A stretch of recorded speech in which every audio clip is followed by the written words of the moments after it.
اعوذ باللہ من الشیطان الرجیم بسم اللہ الرحمن الرحیم۔ آج 190 ملین پاؤنڈ جو القادر ٹرسٹ کیس ہے اس کی ہیئرنگ تھی، اور کیونکہ اڈیالہ یونین کونسل میرے حلقے میں آتی ہے اور میں یہ دیکھنا بھی چاہتا تھا کہ جس چیز کا اتنا ذکر کیا جاتا ہے کہ ہمارے کوئی رائٹس یا حقوق سلب کیے جا رہے ہیں یا ہمیں ڈیو پروسیس نہیں مل رہا یا آرٹیکل 10A کی وائلیشن ہے، تو اس جیل ٹرائل میں اس کی آبزرویشن اس کو دیکھنا ضروری تھا کہ آیا کہ کسی کا حق یا کسی کا ڈیو پروسیس اس کی وائلیشن تو نہیں ہو رہی۔ تو الحمدللہ میں آپ دوستوں کو یہ بھی بتا دوں کہ پورا ڈیو پروسیس ملا جا رہا ہے اور آرٹیکل 10A کی بھی امپلیمنٹیشن کو انشور کیا جا رہا ہے۔ ٹرائل کے قانون کے اور آئین کے تمام تر تقاضوں کو پورا کیا جا رہا ہے۔ آج جو یہ پروسیڈنگ تھی اس میں کیونکہ دونوں طرف سے بحث ہوئی اور میں نے اس کو آبزرو بھی کیا ایز این آبزرور، کیونکہ میں خود ایک وکیل ہوں اور میرے خیال سے ایک سیاستدان ہونے کے ساتھ ساتھ ایک وکیل کی طرح زیادہ ذمہ داری بھی عائد ہوتی ہے، اور یہ ذمہ داری آئین اور قانون کی طرف سے جو ہمیں دیکھنی پڑتی ہے کہ کسی کا کوئی حق یا کسی کا کوئی ڈیو پروسیس یا کسی کے آئینی حقوق کی وائلیشن تو نہیں ہو رہی۔ تو بالکل بھی ایسی بات نہیں ہے، کوئی وائلیشن،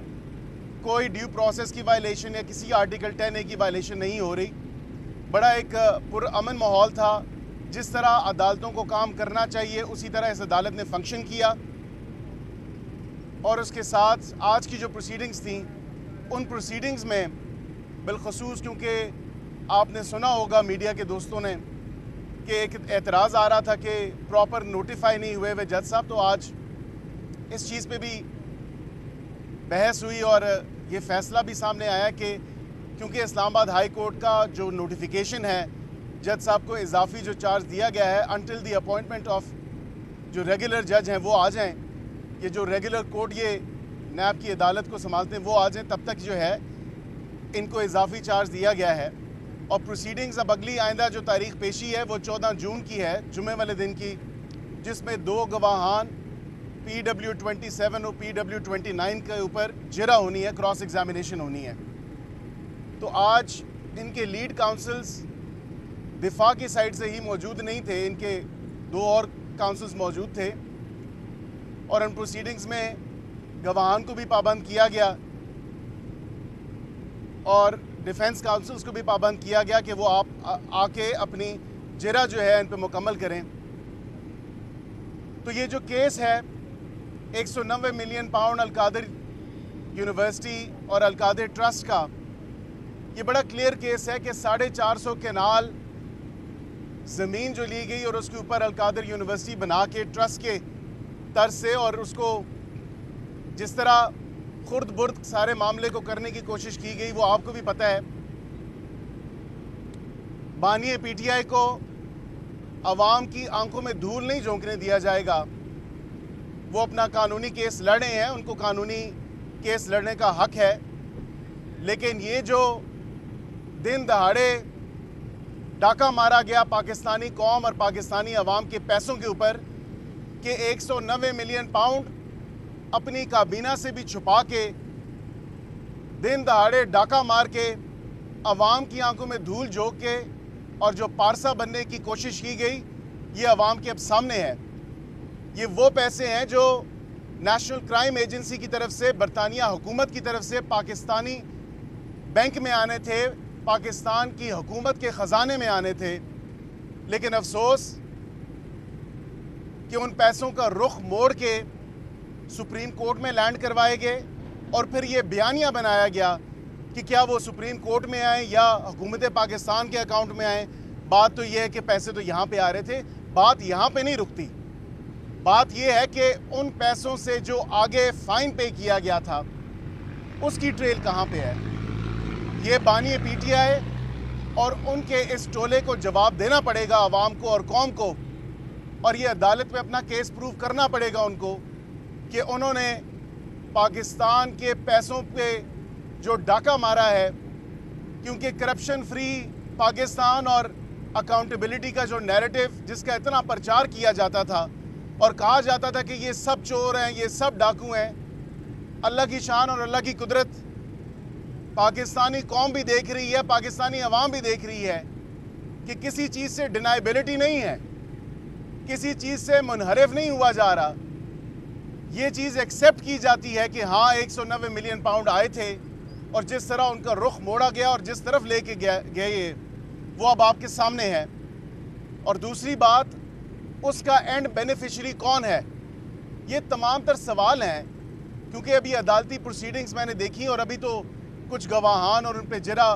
باقی ہے اور وہ اپنا پروسیجر چلے گا. لیکن جب 342 کی سٹیٹمنٹ ہوگی اور ڈیفنس کا ورژن آئے گا تو دیکھنے کی بات ہوگی کہ اس وقت یہ کیا موقف اختیار کرتے ہیں. یہ جو 3-4 مسکٹیئرز جنہوں نے مل جل کے 190 ملین پاؤنڈ کا دن دہاڑے ڈاکہ مارا ہے، اس کا حساب، اس کا جواب قوم اور عوام آپ سے لے گی. میں آخر میں صرف یہی کہوں گا کہ جو شور و واویلا ڈالا جاتا ہے کہ ہمارے حقوق سلب کر دیے گئے، اور جو شور و واویلا ڈالا جاتا ہے، جو عوام کی آنکھوں میں دھول جھونکی جاتی ہے کہ ہمیں آئینی حق موجود نہیں ہے، ہمیں قانونی معاونت موجود نہیں ہے. آج میں اپنی آنکھوں سے یہ دیکھ کے آیا ہوں کہ وکلاء بھی موجود ہیں. آئین اور قانون کے مطابق تمام تر پروسیڈنگز کو انشور کیا جا رہا ہے، اور بالخصوص ڈیو پروسیس اور آرٹیکل 10A کی جو رائٹس ہیں ان کی فل فلیج انشورمنٹ کی جا رہی ہے اس ٹرائل میں، اور دیگر باقی بھی جتنے بھی ٹرائل چلے ہیں ان میں بھی انشور کیا گیا. تو یہ عوام کو خدا را جھوٹ بولنا بند کریں، آپ کو حساب دینا ہے. دن دہاڑے جو ڈکیتی، جو ڈاکہ مارا گیا، آپ کو عوام عدالت میں تو دینا ہی دینا ہے اس چیز کا جواب، لیکن آپ کو عوام کے سامنے بھی اس چیز کا جواب دینا ہوگا کہ جو آپ نے پاکستانی قوم، پاکستانی عوام کے پیسوں پہ جو ناحق ڈاکہ مارا، یہ پیسے کدھر گئے، یہ پیسے کہاں پہ ہیں، اور یہ پیسے کس مد میں کس جگہ پہنچے ہیں، اس کا حساب آپ کو دینا ہوگا. شکریہ. وکیل صاحب، آپ کا بہت شکریہ. آپ جیل گئے، بانی پی ٹی آئی کو جو سہولیات دی گئی، جو وہ دعویٰ کرتے ہیں اس کا آپ نے بتایا کہ اس کے برعکس سب کو سہولیات. بانی پی ٹی آئی کے اوپر تو فوکس ہے سب کا، لیکن جیل کے اندر 2000 تعداد ہے، گنجائش ہے، اس وقت 8000 قیدی ہیں. ان کا کون ذمہ دار ہوگا؟ ان کے حقوق کون دے گا؟ وہاں پہ گرمی ہے، وہاں پہ صورتحال ہے، کیا اس حوالے سے بھی حکومت کو کرے گی؟ جی بالکل، آپ نے بڑا اچھا سوال کیا، اور بالکل کہ کسی کو کوئی اسپیشل ٹریٹمنٹ نہیں ملنی چاہیے. اور جہاں تک بات B کلاس کی یا C کلاس کی ہے، وہ بھی اس میں کیونکہ پریزن رولز موجود ہیں اور اس کے علاوہ جیل مینول ہے اور اس کے مطابق ہی ان کو فیسلٹیز ملتی ہیں. لیکن آج یہ تو سہولیات دیکھی گئیں کہ کسی نے درخواست دی کہ مجھے ایئر کولر لگا دو کیونکہ دوسروں کے AC اترواتا تھا. اب ایئر کولر بھی لگ گیا ہے. ایئر کولر جنرلی سپیکنگ تمام تر بیرکس میں ایئر کولر کی فیسلٹی اور سہولت موجود ہے گرمیوں کے مہینوں میں. یہ کوئی اسپیشل ٹریٹمنٹ نہیں ہے. لیکن اگر کوئی یہ کہتا ہے کہ مجھے ورزش کی مشین دے دو، میرا کھانا بنا دو، مجھے لاتعداد لوگوں سے ملاقات کرنے دو جیل مینول اور جیل رولز کے مترادف، تو ایسا نہیں ہوگا. جس طرح آئین اور قانون کی پاسداری، جس کا پرچار آپ اپنے دور حکومت میں کرتے رہے، اور پاکستان کو آپ ایک ریاست مدینہ کا نعرہ لگا کے ویلفیئر سٹیٹ کا جو آپ دعویٰ کرتے رہے، انشاءاللہ ہماری حکومت اس چیز کو انشور کرے گی. اور انشاءاللہ جس طرح کے اقدامات ابھی ہم اٹھا رہے ہیں، پاکستان انشاءاللہ ضرور اپنے پاؤں پہ کھڑا ہوگا. دوبارہ انشاءاللہ اس کی اکانومی ٹیک آف کرے گی، اور انشاءاللہ ادھر سے ہی سفر شروع ہوگا اور ہم ویلفیئر سٹیٹ بنیں گے. ایسی بات ہے کہ آپ نے جو آج دورہ کیا، اس کی غالباً آپ رپورٹ سپریم کورٹ میں پیش کریں گے، وفاقی حکومت کو پیش کریں گے، اس کو کائنڈلی تھوڑا کریے. نہیں، اس پہ کیونکہ مجھے نہ تو کسی نے کہا کہ آپ جائیں، نہ ہی کسی عدالت کی طرف سے ڈائریکشن تھی.